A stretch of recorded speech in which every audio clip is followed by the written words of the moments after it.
정치의 겉과 속을 들여다보는 정치온 시작합니다. 오늘은 조기현 더불어민주당 법률위 부위원장, 윤기찬 국민의힘 법률위 부위원장과 함께 집중 분석해보겠습니다. 두 분 어서 오세요. 한덕수 대통령 권한대행이 대통령 추천 몫에 헌법재판관 2명을 지명한 데 대해 헌법재판소가 어제 제동을 걸었습니다. 재판관 9명 만장일치로 지명 효력을 멈춰달라는 가처분을 받아준 데 대해 정치권의 반응 엇갈리고 있습니다. 먼저 듣고 오겠습니다. 애초부터 대통령 목 헌법재판관 후보자를 지명할 권한이 없음에도 한덕수 총리는 이를 강행하며 우리 국민과 헌법과 헌법재판소를 능멸했습니다.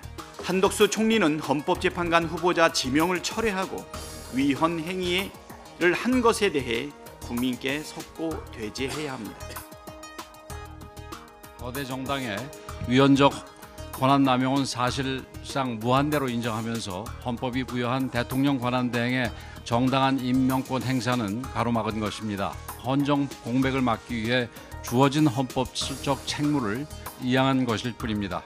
그럼에도 이를 가로막고 나선 헌법재판소의 고무줄 판결에 강력한 유감을 표시합니다. 조금 전 들어온 속보부터 전해드리겠습니다. 법원이 다음 주 월요일, 즉 21일에 진행되는 윤석열 전 대통령의 형사재판 2차 공판기일에서 법정 촬영을 허가하기로 했다는 속보를 전해드립니다. 앞서 지난 14일 월요일에는 윤 전 대통령이 출석한 첫 공판이 전직 대통령 사례와 달리 비공개로 진행됐었죠. 이와 관련한 논란이 일자 재판부는 언론사에서 법정 촬영 허가 2건을 신청했지만 너무 늦게 신청서가 접수돼서 피고인 측 의견을 확인하는 등 필요한 절차를 밟을 시간이 부족했다고 설명한 바가 있습니다. 그런데 다음 주 월요일에 진행되는 2차 공판기일에서는 윤석열 전 대통령에 대한 법정 촬영을 허가하기로 했다는 소식 조금 전에 들어와서 전해드립니다. 다시 한번 전해드리겠습니다. 법원이 다음 주 월요일에 진행되는 윤석열 전 대통령의 형사재판 2차 공판기일에 법정 촬영을 허가하기로 했습니다. 더 자세한 소식은 들어오는 대로 전해드리도록 하겠습니다.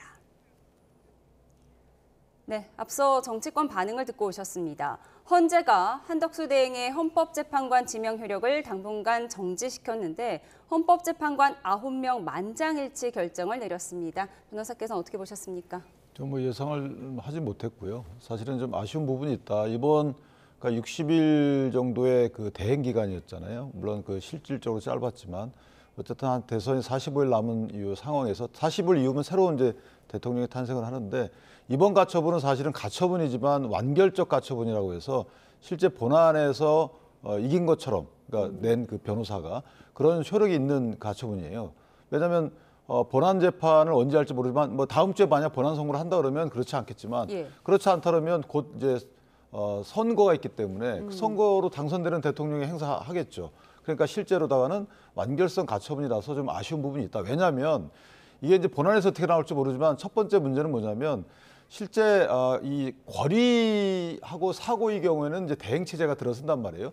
근데 대행이 만약에 헌법재판관을 임명하지 못한다 그러면 이 지금은 이제 거리가 되면 60일 내에 선거를 치르니까 그나마 60일 정도만 기다리면 되지만 사고의 경우는 1년, 2년을 기다릴 수도 있어요. 3년, 4년을 기다릴 수도 있습니다. 그렇다면 4년간의 헌법재판관을 임명하지 못한다. 이건 누가 보더라도 헌법 시스템에 구멍이 뚫리는 거잖아요. 그러니까 보편적 시스템을 생각할 때는 보편적 결정이라고 볼 수가 없는 거죠. 그러니까 특정 사안을 염두에 두고 거기에 맞는 결정을 했다라고 볼 수밖에 없고 그래서 가처분을 인용하는 형식으로 했을 것 같다. 이 문제가 하나 있는 것이고 두 번째는 지금 가처분에 대해서 재판관들이 낸 이유를 보면 태도가 왔다 갔다 하는 거죠. 이번에 뭐냐면 가처분을 만약에 이게 임명행위가 지속돼 가지고 나중에 위헌 결정을 받게 되면 그 임명행위로 인해서 재판받는 분들은 문제가 생기는 거잖아요.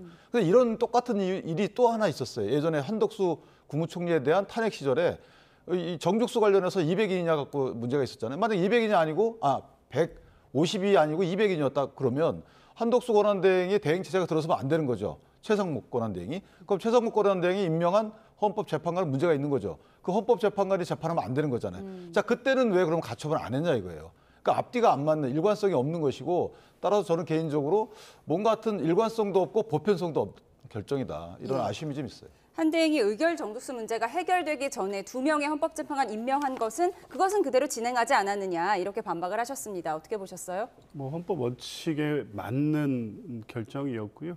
결정문 자체도 보면 통상적인 효력정지 가처분에 비해서 상세하게 법리를 정리해서 한 결정입니다. 하나하나의 결정문 내용이 매우 헌법에 부합하고 상식적으로 수용할 수 있는 내용이라고 보여지고요.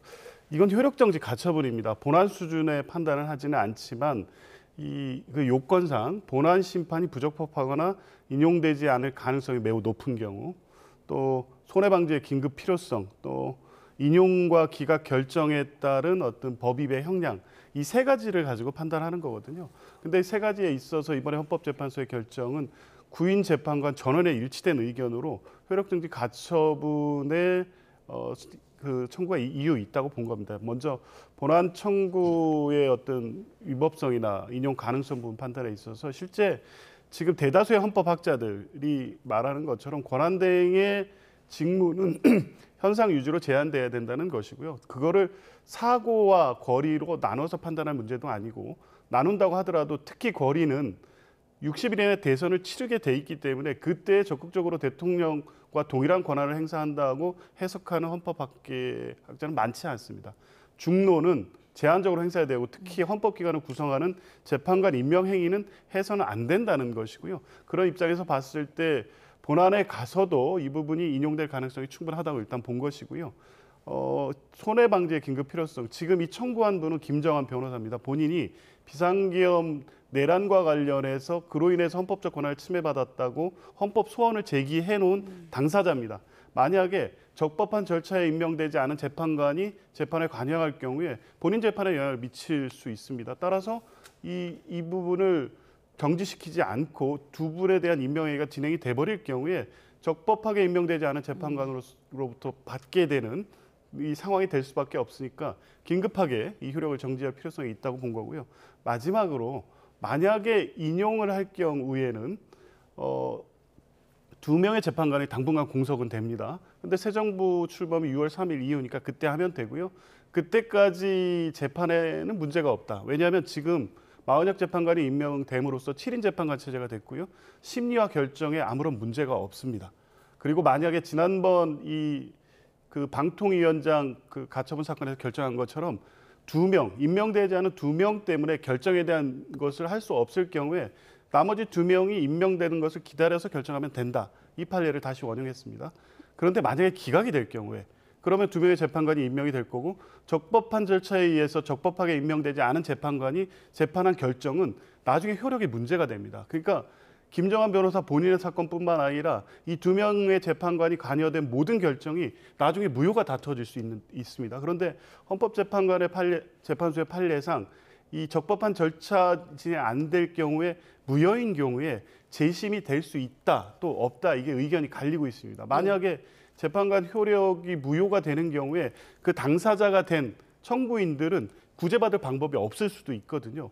이런 것을 고려하면 인용함으로써 효력을 정지시키는 법익이 훨씬 크다.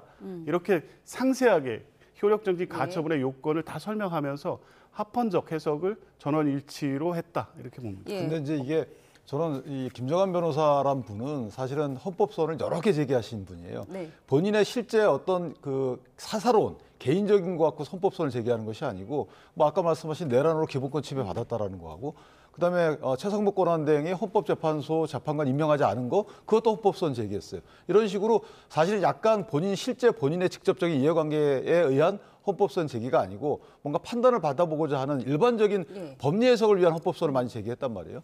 그러면 김정환 변호사가 이렇게 헌법소원 제기한 부분이 본인에 대한 권리 침해를 주장한다 그러면, 만약에 2명의 재판관이 빔으로써 위헌 결정이 안 나거나 헌법소원 인용 결정이 안 나는, 지금 재판관 스스로가 얘기했잖아요. 헌법재판소에서 인용 결정 이런 것들을 나중에 하겠다라는 거예요.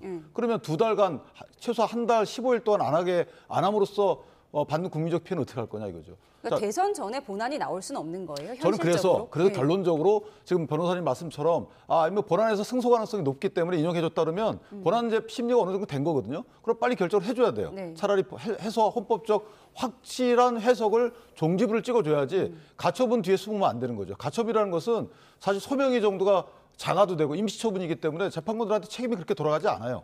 분명한 전국적인 헌법 해석을 해주는 본안선고를 빨리 해달라는 것이고 마지막으로 저희 헌법에 보면 권한대행과 관련돼서는 뭐 대통령이 사고나 거리로 직무수행을 할 수 없으면 그러면 국무총리 그다음에 법률의 순서로 정하는 국무위원 등이 그 권한을 행사한다예요.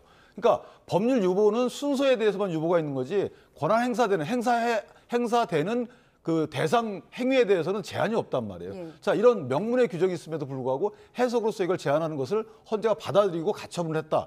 이 부분은 논란이 있을 수 있는 거고 이제 마지막으로 말씀드리면 그렇기 때문에 이게 보편적 결정이 아니라는 거예요. 왜냐하면 60일 정도의 그 선고가 있기 때문에 그때는 이렇게 해도 되지만 나중에 사고로 대통령이 3년 동안에 아파서 누워 있으면 그때도 이렇게 못하게 하면 어떡할 거예요. 헌법 시스템에 구멍이 뚫리는 건데 이때까지도 그럼 이 재판관들의 이 논리가 맞느냐 이 부분에 대해서 얼른 결정을 내려줘야 된다. 예, 가처분 뒤에 숨지 말고 본안을 차라리 빨리 내달라 이렇게 말씀을 하셨는데 민주당에서는 오늘 헌법재판소법 개정안을 통과를 시켰잖아요. 대통령 권한대행이 대통령 몫의 헌법재판관을 임명하지 못하게 하는 내용인데 이게 본안이 통과가 된 거죠? 좋습니다. 이게 이 부분이 사실상 헌법 해석상 그리고 다수의 헌법학자들의 해석상 명백함에도 불구하고 법률의 규정이 없다는 이유로 이렇게 불필요한 논란이 계속 야기되고 있기 때문에 그걸 명문으로 규정할 필요성이 이번에 확인이 된 거죠.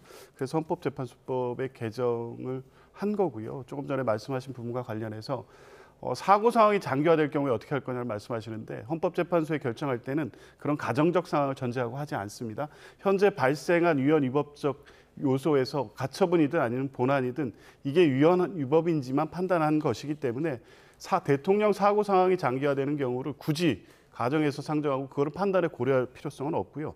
본안 심리는 아직 시작도 안 했을 겁니다. 이게 8일 날 지명이 있었고 9일 날 새벽에 김정한 변호사가 이 효력정지 가처분과 헌법소원을 제기를 했습니다. 그 뒤에 가처분에 대한 평의 절차만 거쳐서 시급히 결정을 한 거고요. 본안 심리에서는 따져볼 문제가 여러 가지가 있습니다. 그 중에 이제 본안 관련돼서 언급한 내용은 원래 효력정지 가처분의 요건 중에 본안 심판이 부적법하거나 이유 없음이 명백한지 여기까지만 봅니다. 이제 그런데 그 부분에 대한 판단에 있어서 이 대통령 권한대행이 재판관을 임명하는 행위 자체에는 이 헌법과 법률에 의해서 재판관을 임명하는 부분에 대해서 위헌 위법 소지가 있다고 보는 정도까지만 판단한 거지 본안에 대한 상당한 심리가 이루어진 것은 아니기 때문에 앞으로 60일 내에 본안 심리도 마무리되지 않을 가능성이 높고요. 이제 그런 측면은 그냥 일정상 당연한 것이기 때문에 지금 본안 판단을 빨리 해라 이렇게 무리하게 요구할 수 있는 사항은 아닙니다. 근데 그렇게 되면 사실은 제가 아까 문제 제기했던 부분과 같이 이전에 그 권한쟁의 심판이나 그때도 헌법소원이 있었거든요. 그때 가처분에 대해서는 예를 들어서 그 가처분 보니까 본안에 인용 가능성이 없기 때문에 못하겠다. 뭐 이건 이해를 하겠어요. 근데 그때는 만약에 본안 심리가 다 끝났다고 보면 그런 논리는 이해하겠는데 그럼 지금도 똑같이 본안 심리가 끝났어야 되는 거죠. 그래서 인용을 만약에 한다 하더라도 나중에 본안에서 뭐 인용되지 않을 가능성이 없기 때문에 부작용이 없다. 이런 건 이해를 하겠는데 그런 문제가 하나 있는 것이고 또 하나 이제 해석과 관련돼서 변호사님 주신 말씀처럼 일부 동의를 하는데 문제는 뭐냐면 헌법 설계라는 것은 구멍 없이 유기적으로 설계가 돼야 되잖아요. 그래서 만약에 조항이 다 완비가 안 돼 있으면 헌법 해석을 통해서 구멍 있는 해석을 하면 안 되는 거니까 이건 가정이라는 표현이 아니고 실제 경우의 수를 다 따져봐야 되는 거죠. 그런 보편성 있는 해석을 해야 되는데 이번에는 그런 보편성 있는 해석에서 구멍이 났다는 거기 때문에 저는 그 부분에 대해서 동의하기 어려운 거예요. 예, 어쨌든 한덕수 대행이 재판관 2명을 임명하는 절차는 잠시 보류가 된 상황인데 그럼 이제 관심은 한덕수 차출론에 어제 결정이 어떤 영향을 줄 것이냐 이 부분인데요. 어떻게 보십니까? 한덕수 권한대행은 권한대행으로 직무를 시작한 이후에 비상계엄 내란에 따른 이 혼란을 수습하는 것이 아니라 비상계엄 내란에 대한 혼란을 계속 부추기는 위헌 위법 행위를 계속해 왔습니다. 3인에 대한 재판관을 임명하지 않은 것으로부터 시작했죠. 그때 3인이 임명되지 않으면 헌법재판소가 6인 체제였기 때문에 대통령에 대한 탄핵 심판 절차를 진행할 수 없었습니다.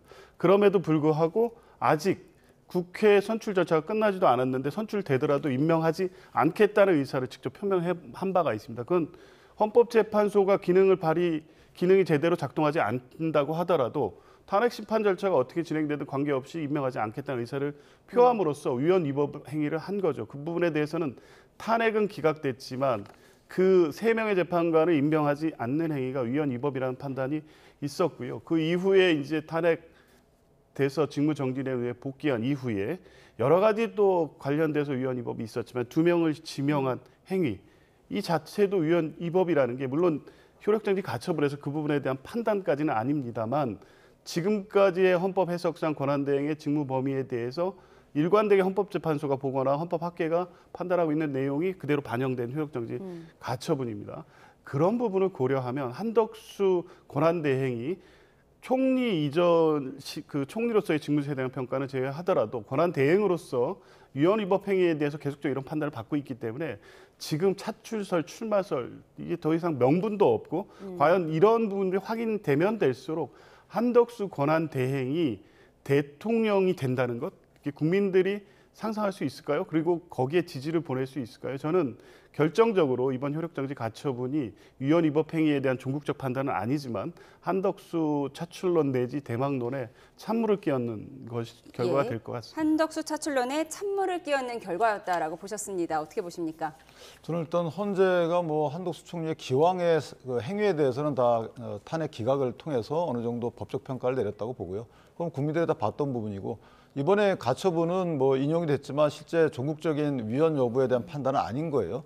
아까 제가 말씀드린 그런 사안을 감안한다면 바뀔 가능성도 있는 것이고 또 하나는 그 이전에 관련돼서 헌법재판소에 해석이 없었기 때문에 해석이 있는데도 불구하고 똑같은 행위를 했다면 이건 비난 가능성이 있는 것이지만 지금 해석을 처음 이끌어내는 행위를 한 거기 때문에 거기에 대한 비난 가능성은 없는 것이고 저는 민주당에서 두려워하는구나라는 생각을 해요. 한덕수 총리에 대해서 혹시나 대선에 나올까 봐. 그 부분은 이제 국민이 부르면 나가는 것이고 또 국민이 안 부르면 안 나가는 것이기 때문에 현재 맡고 있는 대행에 열심히 하면 된다. 저 그렇게 판단합니다. 어제 결정이 한덕수 대행 행보에 어떤 영향을 줄 것인가 이목이 집중되고 있는 가운데 한덕수 권한대행은 어제도 광폭 행보를 이어갔습니다. 그제 호남을 찾은 데 이어 어제는 영남을 찾았는데요. 영상으로 보고 오시죠.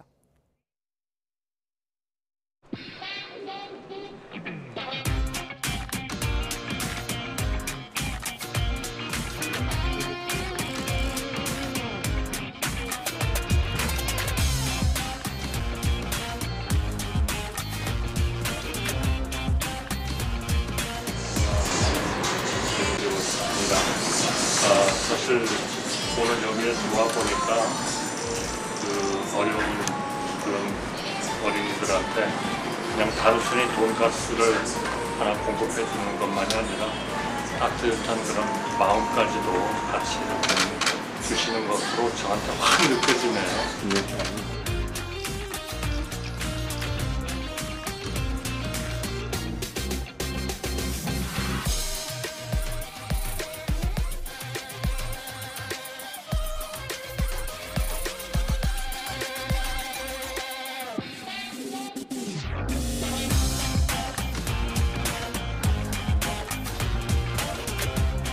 출마할 거면 간 그만 보고 빨리 자리에서 내려와 계급장 떼고 야전으로 나와야 합니다. 일하는 소하고 싸움 소가 있는데 일하는 소는 길들여지잖아요. 근데 이 공무원 생활을 했던 한덕수 총리는 일소죠. 그러니까 대선판이라고 하는 것은 투회장이거든요. 싸움 소가 살아남을 수가 있는데 거기에서 살아남을 수 있을까요? 네, 대선판은 투장인데 싸움소가 아닌 일소인 한덕수 대행이 나올 수가 없을 것이다. 이런 박성준 의원의 말까지 듣고 왔습니다. 한덕수 대행이 호남에 이어 영남까지 이렇게 두 번째 지역 행보를 보였는데요. 뭔가 이 지역 선택이 심상치 않다라는 분석도 있어요.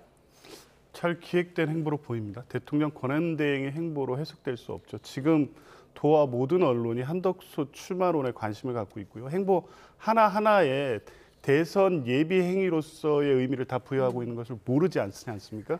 그런데 이제 일정을 보면 이 부산과 광주, 영남과 호남을 넘나드는 일정이었습니다. 거기에 다 컨셉이 부여되어 있습니다. 부산의 자동차는 이제 광주였죠. 부산의 조선소.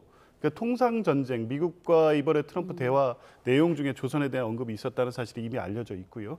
이제 통상 전쟁에서 이길 수 있는 적임자 이런 이미지의 하나를 가는 거죠. 호남으로 넘어와서는 이제 자동차 역시 이 통상 관세 관련해서 매우 중요한 이슈이기 때문에 부각될 만한 내용이긴 한데 또 호남이라는 상징성이 있습니다. 본인이 호남 출신이고 그렇기 때문에 보수 후보 중에 유일할 겁니다. 아마 호남 출신인 한덕수가 나오는 것이 아마 본선 경쟁력이 있다 이런 부분을 보여주기 위한 기획된 행보였죠. 여기서 끝났으면 모르겠는데 더 나가지 않습니까? 민생 행보를 합니다. 시장에 가고 천원 식당에 가서 이 손편지인가요? 손편지도 남기고 식자재도 구매해주고요. 그러니까 손편지 남길 수는 있습니다. 그런데 그걸 공개되지 않습니까? 의도된 공개죠. 그러니까 친서민 이미지, 전형적인 대선 행보죠. 근데 지금 국민들이 한덕수 권한대행의 이런 행위를 보수에서의 어떤 새로운 미래를 보기에 긍정적으로 보고 있을까요? 말로는 매일 통상 전쟁이라고 하는데 조금 전에 뉴스에도 있었습니다만 지금 미국, 일본 이 관세 협상에 나섰습니다. 그 다음은 우리나라가 될 가능성이 매우 높고요. 일본의 이 관세 협상과 관련된 내용이 우리에게 어떻게 영향을 미칠지에 대해서 하나하나 분석하고 대응해야 됩니다. 특히 우리나라 같은 경우에 방위비 관련 협상을 연계한 원스톱 쇼핑이라고 트럼프가 얘기했습니다. 하루하루의 준비 상황에 따라서 만약 통상 협상이 진행이 된다고 하면 상당한 위기가 될 가능성이 높습니다. 트럼프와의 통화 내용 중에 한덕수 대행의 출마 여부로 화제가 됐지만 실제 내용은 트럼프가 우리나라에 내민 청구서가 대부분입니다. 알래스카 가스전 있죠. LNG 미국산 수입 문제 있고요. 방위비 협상도 언급됐습니다. 관세 협상 당연히 있고요. 90일 유예가 됐지만 지금 트럼프는 모든 세계를 향해서 자국의 이익을 관철시키겠다는 이 의지만을 가지고 협상하고 있지 선의를 가지고 상대국, 동맹국을 대하지 않고 있습니다. 그 상황에서 지금 이틀 동안의 행보가 통상 전쟁에 대응하는 권한 대행의 모습으로 비춰질까요? 매우 한가해 보이고요. 그래서 민주당에서는 이런 방식의 이런 인식을 가지고 지금 상황을 대처하고 있다면 관세 협상, 통상 협상에 한덕수 대행이 나서지 말라고 얘기할 수밖에 없는 겁니다. 대선에 관심이 가 있지 지금 국가의 명운이 걸린 이 관세 협상이라든가 통상 관련돼서는 관심이 없어 보이는 겁니다. 그래서 하지 말라고 얘기할 수밖에 없는 상황입니다. 그러니까 천원 백반집이나 결식아동 위한 돈가스집 가는 게 조금 한가해 보인다. 통상 협상에 집중하라 이렇게 지적을 하셨는데 어떻게 보세요? 뭐 간 김에 들른 것 같아요. 저는 그러니까 지금 한덕수 권한대행의 경우는 트럼프 대통령과 통화를 통해서 어느 정도 트럼프 대통령이 뭘 원하는지 미국이 진정에 원하는 것을 찾기 위해서 노력을 하고 있는 중으로 알고 있어요. 그리고 통상 교섭본부장 같은 게 이제 미국을 가 있는 상황인 것 같고요. 최상목 부총리도 이제 갈 생각이잖아요. 그러니까 그거는 이제 다 회의를 통해서 결정해 나가는 것이고 저 현장은 이전에 또 민주당은 현장을 꼭 방문하라고 서면으로 하지 말고 이런 식으로 얘기를 했잖아요. 그러니까 현장에 가서 조선소 같은 경우에는 미국과 협업 대상이기 때문에 가서 보고 여러 가지 의견을 청취해야 될 거 아니겠습니까? 그러니까 자동차 같은 경우에는 이미 관세가 부과됐죠. 품목별 관세가 부과돼서 다만 이제 변속기 등의 필수 품목, 부품 같은 경우에는 5월 3일까지 유예가 됐단 말이에요. 그러니까 관련된 현상을 파악하러 당연히 가야 되는 거죠. 간 김에 들른 것 같고 너무 정치적 공방을 하는 거 문제가 있는 거고 또 하나는 만약에 민주당이 저런 행보 자체가 정치 행위다라고 본다면 그럼 중임제를 주장하면 안 돼요. 대통령 중임제 같은 경우에는 대통령을 하면서 다음에도 다 뽑히려고 더 열심히 하겠다. 국민을 위해서 봉사하겠다라는 것을 티내면서 열심히 하는 거잖아요. 그럼 대통령 중임제를 얘기하면서 권한대행으로 대통령 권한을 행사하고 있는데 저 부분을 전부 다 정치적 행보라고 평가한다면 그럼 하지 말라는 건가요? 그다음에 관세에 관련돼서요. 지금 90일 유예가 돼 있지만 만약에 한덕수 권한대행이 만약 일을 안 하게 되면 마지막 30일 동안에 다음 정부가 출범해서 뭘 하겠다는 거예요. 그러니까 저 부분은 앞뒤가 안 맞는 것이고 국익은 눈앞에 없는 거예요. 저분들은 오로지 대선을 이기려는 욕심만 있는 거라서 저는 개인적으로 오히려 박수 쳐줘야 되는 것이다. 한덕수 열심히 해라. 열심히 해가지고 기틀을 잡아놓고 내가 대통령이 되면 30일 동안에 성과를 낼게. 이렇게 하시는 게 맞는 것이지 일하지 못하도록 하지 말라 비난하고 저러는 것은 왜 그럴까요, 저는? 일하지 못하도록 비판하는 것은 가당치 않다라고 비판을 하셨는데 그렇지 않아도 김민석 최고위원이 광화문에서 1인 시위를 한다고 합니다. 출마용 관세 협상은 하지 말아라 이런 의미라고 하던데요. 그 부분은 어떻게 해석하세요? 그러니까 민주당이 보기에는 그렇게 보이는 겁니다. 이게 정말 이 관세 협상과 관련해서 현장을 둘러보고 그것을 통해서 미국과의 협상에서 우리의 필요한 부분을 확인하는 어떤 일정으로 보여지지 않는 거죠. 협상에 집중하라고 하셨으니까 그렇죠. 이 부분을 어떻게 해석해야 할까요? 그러니까 이제 협상에 집중한다는 얘기는 저런 방식으로 할 거면 열심히 하지 말라고 얘기하고 싶은 거예요. 지금 누가 봐도 대선 행보 일정 속에 조선소라든가 자동차를 끼워 넣어서 그것을 실제 협상과 관련된 내용의 현장 상황을 확인하기 위한 것이 아니라 통상 전쟁의 적임자라는 이미지를 얻기 위해 간 행보로 보여지기 때문에 실제 지금 아까 말씀드린 것처럼 일본과의 협상이 본격화됐습니다. 우리나라에 대해서 어떤 카드를 내밀고 있는지 이런 부분에 대해서 이 각 정당과 협의하고 국회 여야정 협의체를 통해서 이 시급한 이 여야와 관계없이, 그러니까 당과 관계없이 집중해야 될 문제를 정부가 먼저 들고 와서 국회와 협의하고 이런 일을 해야죠.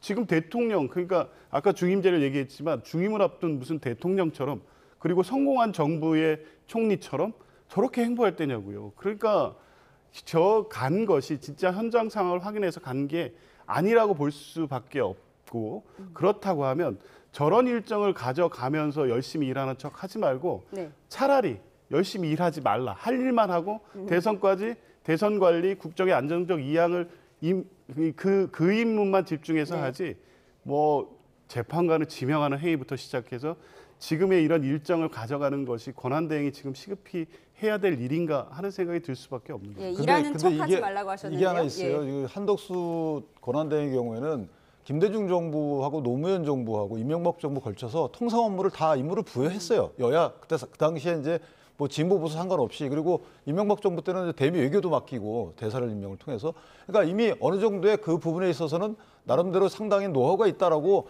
세 개 정부가 다 인정을 한 거거든요. 이게 4개 정부까지 되겠죠. 그거를 일을 하지 말라라고 하는 것은 국익에 해가 되지 않나요? 이런 생각이 하나 들고, 물론 변호사님 말씀처럼 앞으로 돈가스집 가지 않고 하는 게 저도 좋을 것 같아요. 이런 괜한 오해를 살 필요가 없으니까. 다만 관세 협상을 하지 말아라고 하는 것은 지금 90일 유예 기간인데 이제 얼마 안 남았거든요. 그러니까 열심히 해가지고 30일 동안에 우리가 소정의 성과를 거둘 수 있는 바탕을 마련해달라, 이렇게 촉구하는 것이 낫지 않겠는가 싶습니다. 네, 이 모든 것을 국민들이 어떻게 보고 있을까? 오늘 나온 NBS 여론조사를 좀 짚어보도록 하겠습니다. 이번 대선에서 이재명 민주당 후보와 국민의힘 후보, 그리고 개혁신당 이준석 후보가 붙는다는 것을 상정한 가상 3자 대결이 눈에 띄는데요. 국민의힘 후보가 김문수 후보라면 이재명 45, 김문수 22, 이준석 9%로 나왔고요. 만약 홍준표 후보가 출마한다면 이재명 45, 홍준표 24, 이준석 7%로 나왔습니다. 한동훈 후보가 나올 경우 이재명 45, 한동훈 17, 이준석 8%로 집계됐습니다. 대선 출마설이 제기되는 한덕수 대통령 권한대행 국무총리의 경우에는 대선 주자 관련 설문 보기에는 포함되지 않았는데요. 다만 한 권한대행의 대선 출마가 바람직하지 않다는 답변이 66%, 바람직하다는 답변은 24%로 집계됐습니다. 네, 우선 대통령 권한대행의 대선 출마에 관한 의견을 물었습니다. 이 부분부터 한번 짚어주시죠. 그러니까 저 지표가 정확하다고 봅니다. 일반 국민들은 저렇게 보고 있는 게 맞죠. 한덕수 권한대행에 대해서 대선을 통해서 차기 정부를 맡는 것에 대한 기대가 없습니다. 오히려 한덕수 대행은 총리 시절부터 이 실패한 정권, 무능한 정권의 형식적, 실질적 2인자로서 역할을 해왔고요. 윤석열 대통령의 독주와 독선을 막지 못했습니다. 비상계엄 때 반대를 했다고 하지만 그 중체대한 국면에서 직을 걸고라도 막는 행위를 보이지 않았고, 단지 반대했다는 이유 정도를 주장하면서 면책받은 것처럼 얘기하고 있는 정도죠. 그 이후에 보인 행보도 보면 비상계엄 내란 이후에 이 혼란한 정부를 수습하고 국민들에게 안정감을 주는 행위를 하지 않았습니다. 그 결과가 저 여론 지표입니다.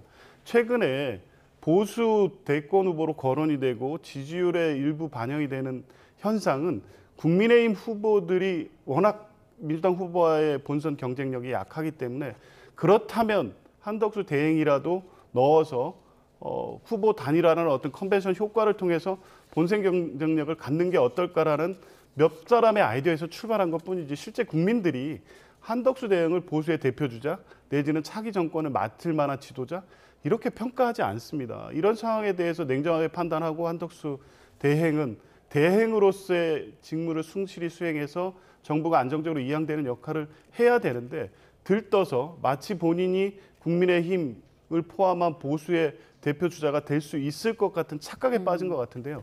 절대 아니라는 말씀을 드리고 싶습니다. 예, 앞서 민주당 박성준 의원은 한대행이 싸움하는 싸움소가 아닌 일하는 일소이기 때문에 투호장인 대선판에 나오지 못할 것이다라고 해석을 했습니다. 어떻게 보세요? 박성준 의원의 인식을 이제 알겠어요. 국회라는 공직자 국회 이런 데는 싸우는 곳인가 보죠. 일하는 곳입니다. 국회라는 곳이 일하는 사람 일하라고 월급 주고 모아놨는데 뽑아놨는데 일 안 하고 싸움만 하는 곳이다. 저는 일하는 사람이 가야 된다고 봐요. 오히려 그간의 고정관념을 바꿔야 되는 것이고 저런 인식이 있기 때문에 맨날 싸우는 거 아닌가 싶은 생각이 있고 또 하나 한덕수 이 부분이 포인트가 뭐냐 권한대행의 출마를 어떻게 생각하느냐의 문제인지 한덕수의 출마를 어떻게 생각하느냐의 문제인지 모르겠어요. 그러나 어쨌든 이걸 바탕으로 해서 한덕수 권한대행도 본인이 판단하겠지만 저는 일단 여기서 한덕수 권한대행이 나온다 안 나온다를 국내 시민이나 뭐 정치인들이 언급하는 거 옳지 않다고 봅니다. 권한대행으로서 임무를 충실하게 하는 게 맞다고 보고 또 하나 이게 대선 적합도가 아니잖아요. 예. 이 권한대행으로서 출마하는 것이 바람직하냐의 문제라서 다양한 예를 들어 국민의힘 경선 주자를 응원하시는 분들은 이거 바람직하지 않다고 볼 것이고 그렇죠. 민주당을 지지하시는 분들도 이거 바람직하지 않다고 볼 것이기 때문에 저는 약간의 적합도 조사하고는 다른 경향이다 이렇게 봅니다. 예, 오늘 가상 3자 대결도 좀 눈에 띄었는데 개혁신당 이준석 후보의 수치 약진이라고 봐야 할까요? 뭐 어느 정도 예상됐다고 봅니다. 개혁신당에서는 언더독에 반란을 일으킬 것이다라는 말도 했더라고요. 글쎄요, 반란 정도까지 갈까요? 저는 저 정도의 지금 여론 전파가 현재 시점에 어떤 고착된 상황인 것 같고요. 물론 이후에 각 당의 후보가 확정이 된 이후의 가상 대결은 좀 달리 나올 가능성은 있지만 실제 크게 변화가 생길 가능성은 높지 않습니다. 그러니까 보수 진영의 후보 단일화라든가 지금 얘기하는 빅텐트로는 뭐 현실적으로 불가능하다고 보지만 한덕수 대행의 출마 여부 등 이 구도 자체를 흔들 수 있는 새로운 변수가 생기지 않는 한은 저 정도의 여론 지표가 상당 기간 지속될 가능성이 있고요. 각 당의 후보가 확정이 됐을 때 2자 구도냐 3자 구도냐에 따라서 약간의 변동 가능성은 있지만 지금 이 정도의 지표가 국민 여론을 정확하게 반영하고 있는 것으로 봅니다. 이런 여론조사 추이가 계속된다면 국민의힘 후보와 이준석 후보가 단일화할 가능성은 어떻게 보세요? 저는 상당히 높은 수치라고 봅니다. 이준석 대표가 저렇게 마치 꾸준히 저런 수치를 유지한다 그러면 이전에 2017년도 대선 때도 심상정, 유승민 후보는 6%뿐이 득표를 못했단 말이에요. 그러니까 상당히 높은 수치죠. 저 정도 수치가 나온다면 저건 단일화보다는 합당으로 가야 돼요. 합당이요. 물론 이준석 대표는 절대 없다라고 얘기를 하고 있는데 정치라는 것은 뭐 어떻게 변할지 모르는 거라서 정치는 생물이니까요. 아마 합당의 가능성과 뭐 수요가 꽤 커지지 않을까라는 생각이 드는데 조금 더 지켜봐야 되지 않나 싶습니다. 예. 그런가 하면 어제 김문수 후보에 대한 당내 의원들의 지지 선언이 있었는데요. 앞선 지난 2월 노동개혁 토론회 때는 국민의힘 현역 의원 절반 이상이 몰려서 화제가 된 적이 있었죠. 영상으로 정리했습니다.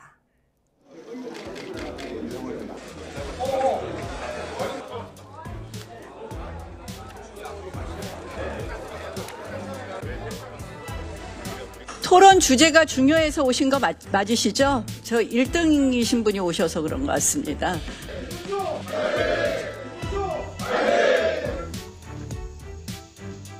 네, 그런데 2달이 지난 어제 김문수 승리 캠프가 시작하는 날 분위기가 조금 달랐습니다.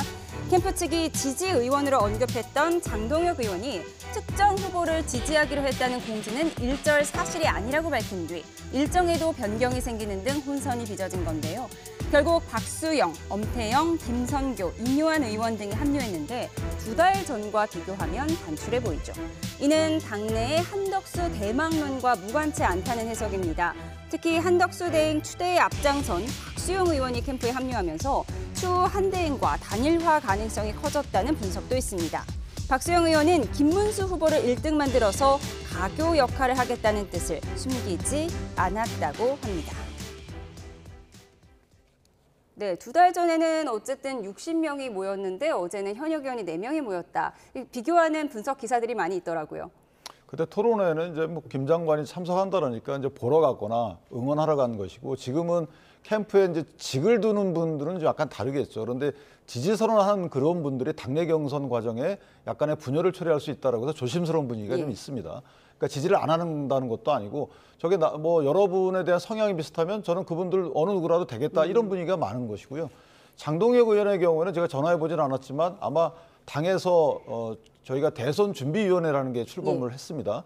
거기에 포함됐기 때문에 특정 캠프에 들어가는 건 맞지 않다라고 해서 그렇게 번복이 됐던 것 같아요. 제가 볼 때는. 그래서 어느 의원이 어느 캠프에 들어가고 뭐 고사하고 이런 것들은 원내대표 선거와 달리 이번에는 크게 중요하지 않고 표심에 영향을 끼치는 것도 아니기 때문에 저는 저런 부분 때문에 이전에 만약에 다들 알고 지내는 분들이거든요. 서로. 그러다 보니까 입장이 곤란해서 안 들어가는 경우도 있고 해서 저는 개인적으로 의원들이 얼마나 가는지는 판세에 크게 영향을 주지 않는다 이렇게 생각을 하고 예. 한덕수 총리의 여러 가지 부상과 관련돼서도 관련이 없다. 왜냐하면 한덕수 총리를 본인 내심 만약에 지지하거나 그 한덕수 총리가 나오길 바란다고 해서 당내 경선에 내가 어느 의원을 지지하는지가 달라지질 않거든요. 그래서 그 부분과는 직접적인 인과관계가 없지 않겠는가라고 생각합니다. 예. 그런데 박수영 의원이 사실 한덕수 대행 출마를 가장 강력하게 주장했던 것 같은데요. 한덕수 대행 밑에 54명이 출마를 원한다 이런 주장도 했었잖아요. 그런데 지금 김문수 캠프에 합류를 했어요. 그 점은 어떻게 보세요? 그러니까 그런 상황을 보면 박수영 의원의 행보를 통해서 지금 국민의힘 주류가 이번 경선과 본선까지 이어지는 이 선거를 어떻게 치를지를 보여주고 있다고 보는데요. 김문수 전 장관 같은 경우에는 탄핵 국면에서는 윤석열 전 대통령을 지지하는 어떤 보수 강경 지지층의 지지를 얻고 있었던 것은 맞지만 본안에 가까워질수록 본선 경쟁력이 탁 떨어질 가능성이 매우 높습니다. 아마 박수영 의원 본인도 당내 경선에서는 김문수 전 장관 후보의 어떤 가능성이 여전히 높다고는 보지만 김문수 전 장관으로는 민주당 후보와 경쟁하기 어렵다는 판단을 하고 있을 겁니다. 결국에 뭐 실제 속내까지는 모르겠습니다만 지금 보이는 행보를 보면 김문수 후보를 국민의힘 후보로 세워서 한덕수 대행이 출마할 경우에 단일화를 통해서 김문수 후보를 국민의힘 후보로 민주당과 1대1 구도를 만든다. 이런 구상이 아닌 것 같습니다. 예. 그러니까 김문수 후보를 어떻게 보면 이 판에 경선판에 어떤 컨벤션 효과를 만드는 불쏘시개로 생각하시는 게 아닌가? 그러니까 국민의힘 후보로서의 경쟁력은 현재로서 어렵다고 보고 이 판을 어떻게 만들지에 대한 기획 차원에서 지금 움직임으로 보여져서요. 그만큼 국민의힘 상당수 의원들이 이 표현하지는 않지만 상당한 패배주의에 젖어 있는 게 아닌가 싶고 실제 다수의 의원들이 경선 캠프에 안 가지 않습니까? 사실 굉장히 치열하게 하는 경선판에서는 당장의 이번 대선도 중요하지만 이후의 당권이라든가 보수 혁신 과정에서 주도권 문제가 있기 때문에 적극적으로 좀 행보를 해야 되는데 상당수 의원들이 보류를 하고 있고 뒤에서 한덕수 대망론 등 이런 식의 어떤 행보를 하고 있거든요. 이런 전체적인 상황을 보면 여전히 국민의힘 후보로서 민주당 후보와의 1대1 구도로 가는 대선 구도는 어렵다는 어떤 인식들이 많이 깔려 있는 것 같습니다. 근데 사실은 이제 이재명 대표의 민주당처럼 현역들이 거의 이재명 대표 캠프에 가 있잖아요. 이거하고 빗대 보면 글쎄 뭐 비슷한 그 비판의 대상은 되지 않는다고 보고 또 하나는 그 국민의힘 입장에서 보면 이제 사실 이재명 대표가 워낙 지지율이 높은 상태인 건 맞아요. 그렇기 때문에 눈사람 굴리듯이 많은 세력들을 붙여가야 되는 상황인 거예요. 이게 당내에 있든 당외에 있든 그게 일단 절체절명의 하나의 저희 목표 지점이기 때문에 그 과정에서 어느 누구라도 심지어는 비명계하고도 힘을 합치고 싶다라는 의사들이 있는 거잖아요. 비명계하고 힘을 합치고 싶은데 안에서 뭐 탄핵을 반대니 찬성했는지는 전혀 중요한 요소가 아닌 거죠. 그러니까 많이들 눈사람 굴려서 굴려가서 많은 세력을 합소해 가는 과정이 중요하다. 이런 것이지 여기서 예를 들어서 지지율이 낮은 후보를 저희가 기획해가지고 당선시킨다. 국민이 선택을 안 하는데 어떻게 당선이 되겠어요. 그러니까 그런 시각보다는 많은 노력들을 하고 많은 분들을 끌어모아서 저희는 세력을 불리고 싶다. 그 과정이다. 이렇게 시작은 미약하지만 눈사람 굴리듯이 점점 세력이 상대적으로 커질 것이다. 미약하지만, 상대적으로 미약하지만이라고 해석하셨습니다. 이런 가운데 국민의힘 대선 경선 후보들이 미디어 데이를 열었습니다. 후보자가 토론의 주제에 따라 배치된 의자를 먼저 선점하는 의자 뺏기 방식으로 토론조를 정했다고 하는데요. 오늘 행사와 어제 홍준표 후보의 기자회견 장면까지 이어서 보고 오시죠.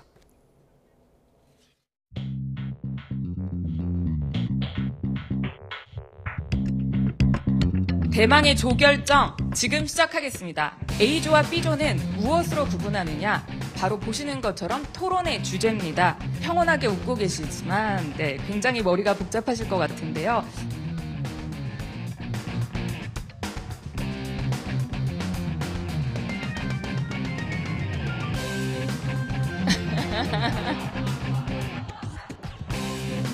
같이요?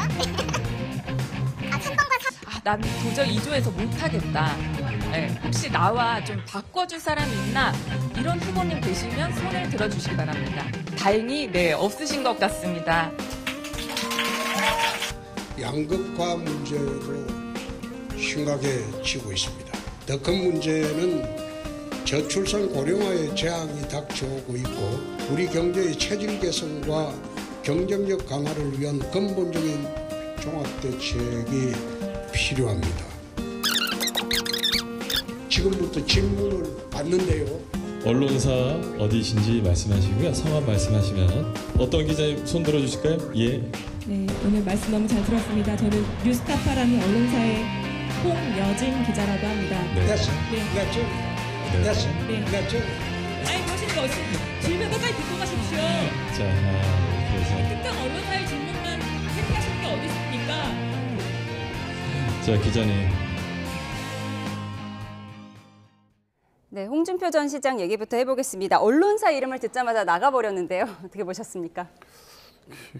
권성동 원내대표도 아까 그 언론사와의 또 같은 언론사였죠. 예, 같은 언론사의 문제가 있는데요.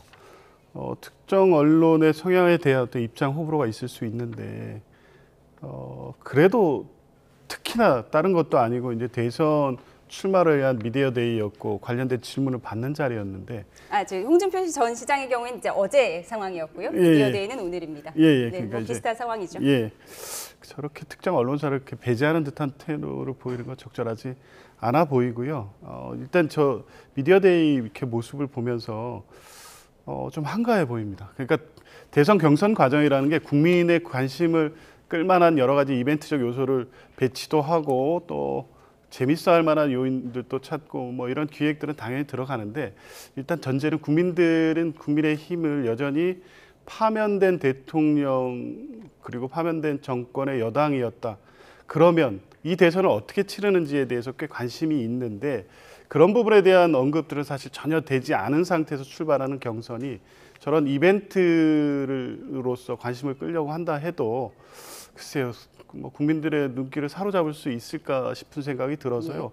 사실은 뭐 여러 가지 이 차기 정부의 대안 또 각 후보의 정책과 철학 뭐 이런 내용들을 가지고 경쟁하는 건 좋지만 이 비상계엄 사태가 초래한 지금 4달여 동안의 혼란과 국민들의 고통, 어려움 이 부분을 여당이었던 국민의힘 후보들은 어떻게 생각하는지 이 얘기부터 시작해야 되는 게 아닌가 싶습니다. 예, 잠시만요. 저희가 속보가 들어와서 먼저 전해드리겠습니다. 최상목 경제부총리가 대통령 권한대행 시절에 제2요구, 즉 거부권을 행사해서 국회로 다시 돌아온 내란 특검법이 국회 재표결에서 부결됐다는 속보가 들어왔습니다. 국회가 조금 전 본회의를 열고 표결에 붙인 내란 특검법 찬성이 197표, 반대가 102표로 폐기 수순을 밟게 됐습니다. 네, 3분의 1 200표를 넘지 못한 것이죠. 내란 특검법은 12.3 비상계엄 사태와 관련해 윤석열 전 대통령 등의 의혹 일체를 특검이 수사하도록 하는 내용을 담고 있었고요. 앞서 최 부총리는 지난 1월 국회 본회의를 통과한 내란 특검법에 대해서 거부권을 행사했습니다. 이에 대한 더 자세한 소식은 들어오는 대로 다시 한번 전해드리도록 하겠습니다. 네, 앞서 국민의 미디어데이에 대해서 좀 한가해 보인다라고 하셨는데요. 반박이 있으시죠? 그러니까 뭐 그 비상계엄 관련된 입장 이런 부분들은 나중에 본선일 때 분명히 민주당 후보나 기타 후보들이 분명히 질문을 하겠죠. 그때 입장을 이제 표명하는 절차가 있을 거고 당내 경선 과정에서 누군가 질문하면 뭐 답변이 오갈 수 있겠지만 애써 그 부분을 부각시켜서 하는 것은 아까 변호사님 말씀하신 대로 패배주의에 젖은 정당이 아니라면 극복해야 되겠죠. 극복하는 방법은 여러 가지가 있습니다. 그래서 그런 방법은 지켜봐 주시면 될 것 같고 미디어데이라는 것은 국민께 예의인 거예요. 이런 후보들이 나왔습니다라고 인사하는 자리가 보통 미디어데이라고 합니다. 기자들하고 상견례 자리이기 때문에. 그리고 저 8분의 후보가 어떤 분들인지에 대해서 국민께 고하고 그다음에 상당한 경선 자금을 대고 나온 분들이기 때문에 사실 언론에 노출될 기회를 드려야 되는 부분도 또 하나 있는 겁니다. 그러니까 8분이 2번의 토론회 이후에는 4분으로 추려지잖아요. 네. 그렇기 때문에 사실 미디어데이를 통해서 단체로 인사하는 저 절차는 한가롭다 평가하기보다는 인사 상견례다 이렇게 보시는 게 맞습니다. 네, 경선 후보 8명의 토론 과정에서 판이 뒤집힐 만한 이벤트가 있을지 앞으로 지켜보도록 하겠습니다. 지금까지 정치온 조기현 민주당 법률위 부위원장, 윤기찬 국민의힘 법률위 부위원장과 함께했습니다. 고맙습니다.